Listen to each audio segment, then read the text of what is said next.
Сәлем достар, бүгін біз Алланың ұлы есімдерінің сырлары атты кітапшамен танысатын боламыз. Видео ұнап жатса лайк басып пікір қалдырып кетіңіздер. Алла Тағаланың есімдерінің қысқаша мағыналары. Алла Тағала қасиетті кітабы Құранда және соңғы елшісі Мұхаммедтің саллаллаху алейхи уассалам хадистерінде ұлық есім сипаттары мен өзін бізге танытты. Адам баласы өзі нені жақсы таныса, білсе, соны қалтқысыз сүйеді. Оған ешқашан жатырқап қарамайды. Сондай-ақ жаратушысын кемел сипаттары арқылы таныған жанның бойында оған деген махаббат пен ынталы құлдық арта түсіп, жаратылу мәнін терең түсіне бастайды. Сол себепті күллі мұсылман жаратушы иесін кемел есім сипаттарына лайық тануға міндетті.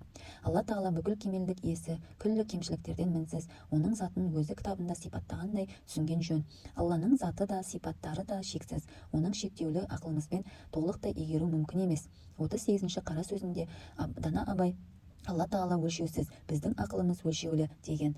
Дана Абайдың жоғарыдағы тұжырымды ойыннан бірнеше мәселені баса айтқанын көреміз.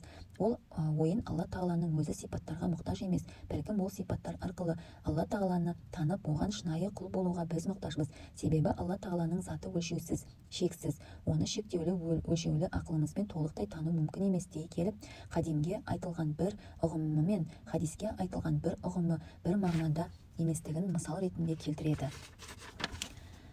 Қорыта айтар болсақ, Алла Тағаланың есім сипаттарының атаулары жаратылысқа тән есім сипаттардың атауларына ұқсамайды. Өйткені Алла Тағаланың есім сипаттары затына лайықты, шексіз, адам баласын көру, есту сынды сипаттары шектеулі болмыс. Сондай-ақ адам баласы бойындағы осы сезім мүшелері мен кемел есім сипаттардың төл иесі жаратушысын танып, оған бас июі тиіс. Сондықтан Алла Тағаланың көркем есімдерінің қазақшаға аудару, олардың мағынасын түпнұсқадағыдай етіп жеткізу өте қиын. Біз төмендегі аудармамызда көркем есімдердің мағыналарының қазақша баламасын берумен шектелдік. Алла Тағаланың көркем есімдері: Әл-Әділ, күллі істерінде әділетті, ол ешбір әділетсіздік жасамайды. Әр үкімін ақиқат және әділдікпен орындаушы, үкімінде зұлымдық жоқ, шынайы әділеттілік иесі. Әл-Азиз, теңдесі жоқ, ұлылық пен үстемдік иесі, ең үстем күш иесі. Әл-Азим, ең ұлық, барлық нәрсе оның ұлылығының алдында кішкентай болып қалатын үстемдік иесі. Алла есімі барлық көркем есімдер мен иллахи сипаттарды қамтитын ерекше есім. Ұлы жаратушы иеміздің осы есімі өзінің барлық есімдердің мағынасын қамтиды. Мысалы, ризықты беретін, арттыратын, жарататын, өліні тірілтетін, тіріні өлтіретін, тағы да басқа. Әл-Әлим, болатын үлкен кіші, бәрін көруші, мәңгілік іліммен өткенді, қазірді және келешекте болуы мүмкін барлық нәрсені білуші, ғаламдағы әр нәрсені толық білетін және ол білмейтін еш нәрсе жоқ терең білім иесі. Әл-Әли, ол әр уақытта билікте, өте биік, жоғары. Әл-Афу, ғафу етуші, кешіруші, күнәні сауапқа айналдырушы, аса кешірімді құлдарын әркез кешіруші. Әл-Ахир, бар екенінің соңы жоқ, мәңгі бар, бүкіл тіршілік атаулы, өлгеннен кейін де бар болушы. Әл-Әуәл, бар екенінің басы жоқ, мәңгі бар, өзінен бұрын ешбір нәрсе болмаған ұлы жаратушы. Әл-Бағис, өлген соң қайта тірілтуші, пайғамбарлар жіберген және махшарда барша өлілерді қайта тірілтуші. Әл-Бадих, көркем жаратушы, барлық нәрсені жоқтан бар етіп, ең әдемі, ең сұлу бейнеде жаратушы. Әл-Бақи, мәңгі бақи бар, фәни емес, мәңгі болмысының соңы жоқ. Әл-Бари, жоқтан бар етуші, барлық нәрсені даналығына сай мүлткісіз жүйемен жаратушы. Әл-Бар, күллі игіліктің, жомарттықтың иесі, барша жақсылық иесі. Әл-Басит, кеңейтуші, береке беруші, қалаған құлының ризық несібесін немесе жан дүниесін кеңейтеді, жеңілдетеді. Әл-Басир, ашық, жасырын, бәрін көріп білуші, ешбір нәрсе өзінен таса қалмаушы.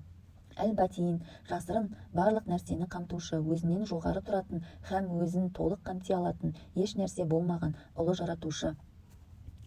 Әл-Ғани, ешкімге мұқтаж емес, еш нәрсені мұқтаждығы жоқ, нағыз байлықтың иесі. Әл-Ғафур, қалаған күнәсін кешіруші, кешірімді, кешірім сұраушы, құлдарының күнәләрін кешіріп жасырушы. Әл-Ғаффар, барша қате күнәні кешіруші, аса кешірімді, аса жарылқаушы, аса кешірімді, қайта кешіруші.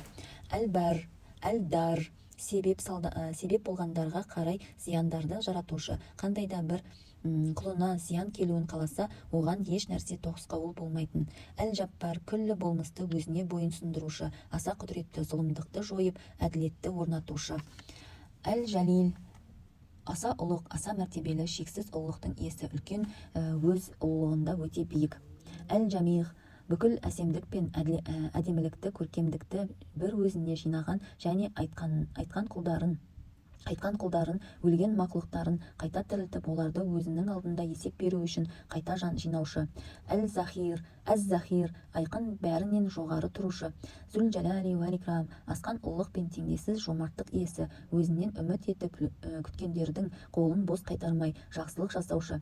Әл-Кабир ең үлкен, ең ұлық, аса ұлықтың кәміл иесі, ұлықта өзіне тән келетін ешкім жоқ, барлық жерде теңдесі жоқ және ең ұлық. Әл-Карим аса жомарт, бүкіл атақ абырой өзіне тән, істері мақтауға лайық. Әл-Қабид жан алушы, рухты қысатын, ризықты қысатын, жаратқандарының ішінен қалаған құлының ризық несібесін немесе жан дүниесін қысып тарылтады. Әл-Қадир бар нәрсеге құдіреті жететін және әртүрлі әлсіздіктен ада, құдіретті, барлық нәрсені дәлме-дәл өлшеммен жаратушы. Әл-Қайюм жаратылыстың істерін басқарушы, болмысы өзінен болатын, тұрақты әрі бүкіл жаратылысқа дем беріп тұрушы. Әл-Қауи қалағанын есептейтін, ерекше күш-қуат иесі.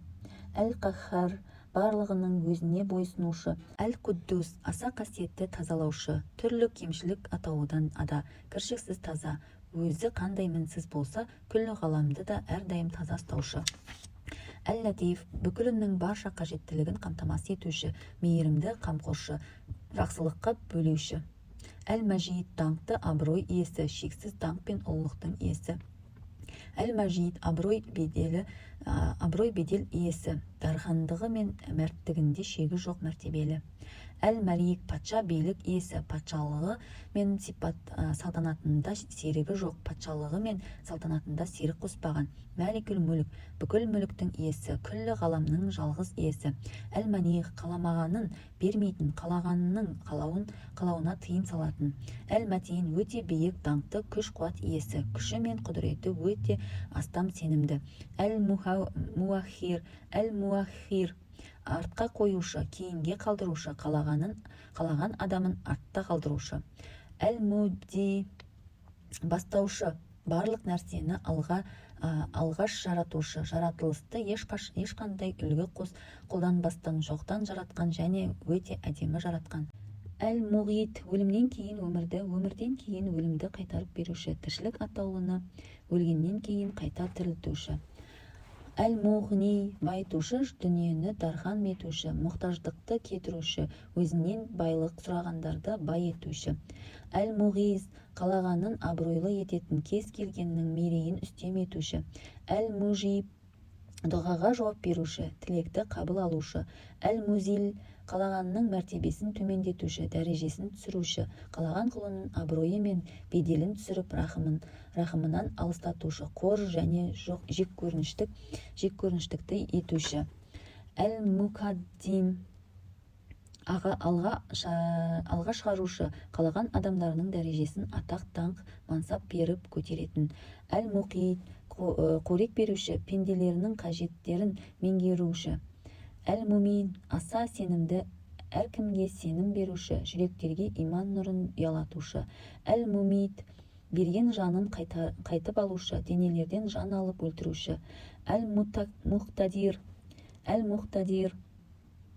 бәріне құдіретті.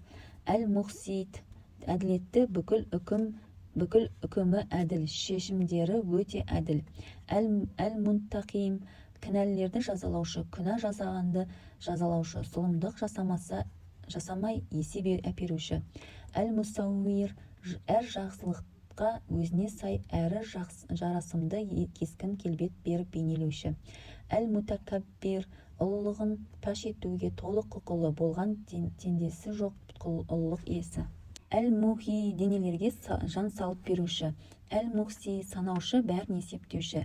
Әл-Мухаймин жанды жансыз күллі жаратылысты бақылауында ұстаушы, һәм қорғаушы. Ән-Нафих пайдалы нәрселер беруші, жақсылықты һәм пайдалы нәрселерді жаратушы. Ән-нұр, нұр бүкіл жарықтың қайнар бастауы, нұрымен барлық нәрсені нұрландырушы, нұрлардың нұры. Әр-разақ, бүкіл тірі жандылардың ризығын беруші, материалдық жан рухани алуан түрлі ризығы мол. Әр-рақиб, жасырын, жария, бүкіл нәрсені бақылаушы. Әр-рауф, мейірімді, қайырымды, өлшемсіз қайырымдылық иесі. Әр-рахман, күллі жаратылысқа аса рақымды, шексіз мейірімді.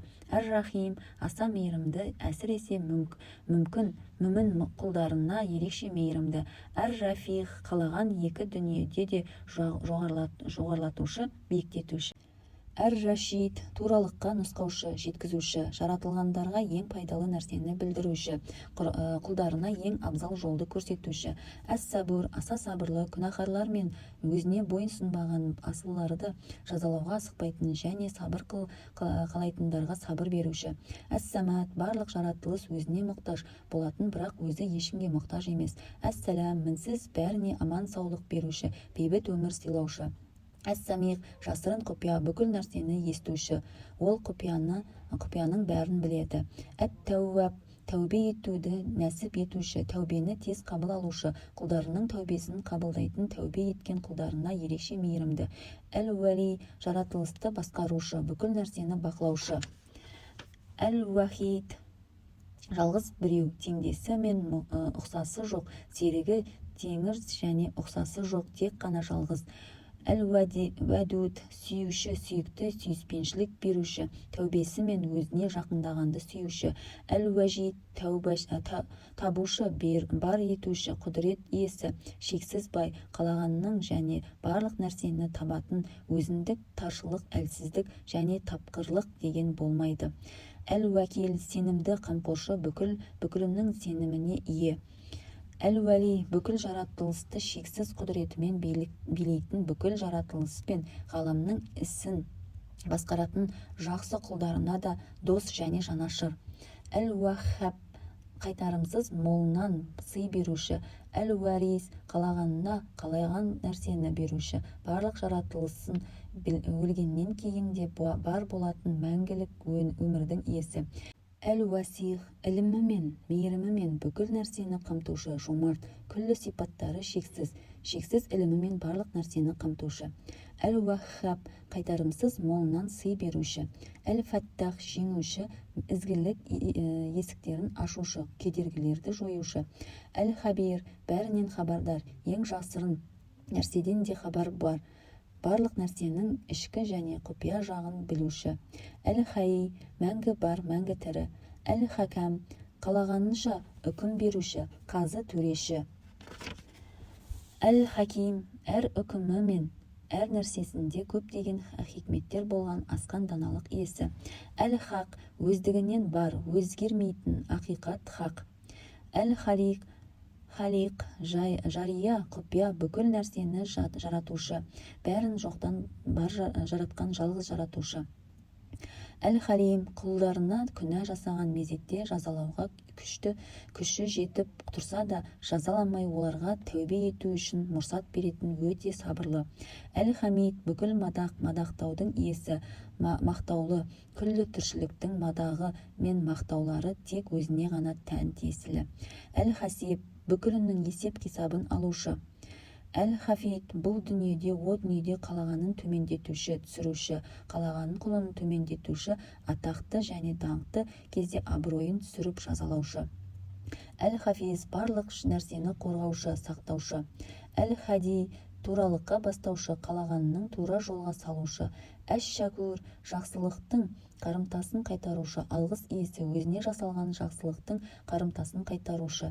Әш-шахид, куәгер, барлық нәрсеге куә болушы, әрқашанда барлық жерде бар, өзінен ешбір нәрсені жасыру мүмкін емес, әрі еш нәрсені ұмытпайды.